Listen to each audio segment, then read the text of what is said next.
Thanks for joining us. I'm Alex Bell, and if you're struggling to live in Sacramento, you're not alone. The capital city is among the 25 most expensive places to live in the United States, and the housing crisis is very real. City Council just approved more than $35 million to help fund 7 new initiatives designated to create more affordable housing. But this isn't the first time that council members have set aside a large chunk of cash to tackle the issue. Now, despite the effort, many of those plans still have nothing to show for it. And in tonight's main point, Van 2 looks into the city's plans and the impact that it's having on those that do not have a home.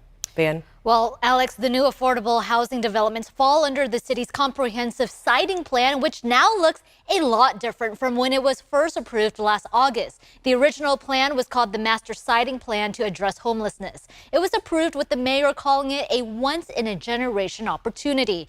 That roadmap listed sites for 20 new shelters and camping or parking spaces spread out across the city. But to this day, no new sites have opened. We spoke to some unhoused people who say they are desperate for relief.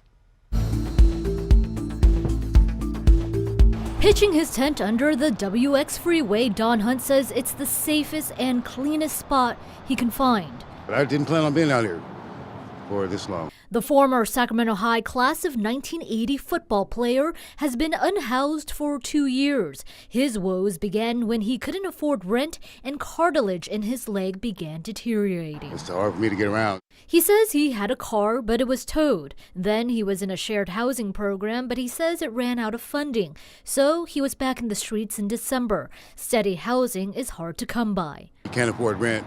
Now, you ask yourself, where would I go? If you was in this position, where would I go?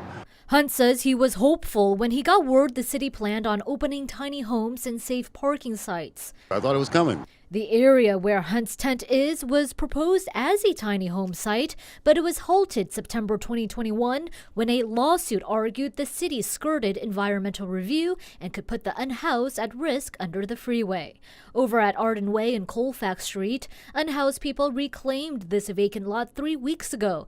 This after being cleared out in April with a promise of tiny homes or a safe parking site that was never fulfilled by the city, they say.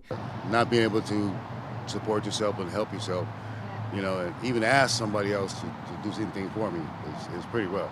Hunt says he hopes city leaders can find a solution to the affordable housing crisis, a dilemma he wouldn't wish anyone to face firsthand.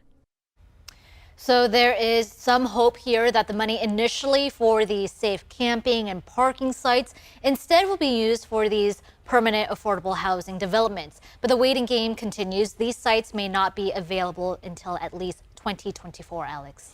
Yeah, and the original plan was to expand the sites and offer help at those sites. Did the city make good on any of those promises? Yeah, so those were the 20 new sites, but there was also expansion efforts as well. So the city says that the North 5th Street shelter expanded to serve more than 160 people, which was less than the goal of an upwards of 200 people. The city says a private site also for 15 people who are at their end-of-life stages is also still under development. So that is a promise that was made and that they are still working on, Alex. All right, Van, thank you so much. We appreciate it.